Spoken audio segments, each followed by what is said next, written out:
Welcome to Kenton's videos. Enjoy the video. You start by ensuring your iPhone runs iOS 14 or later and you have free home screen space.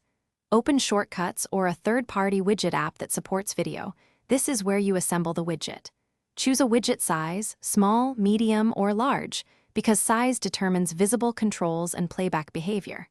Next, tap Add Widget in the widget gallery, then choose the video widget entry. Once added, you're ready to configure the source and playback options without delay. Now you configure where the widget pulls video from and how it plays.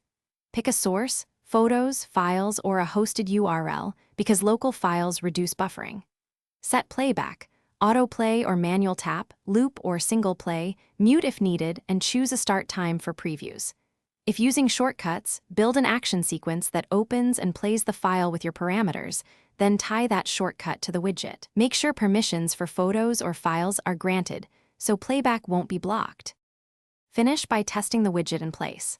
Tap it, observe autoplay or manual control, and verify loop and mute behavior.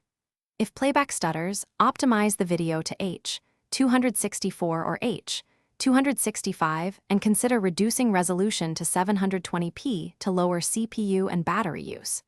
If the widget fails to play, make sure photos and files permissions are enabled, then recreate the shortcut or widget instance. Clearing the app cache or reinstalling the widget provider often resolves persistent issues.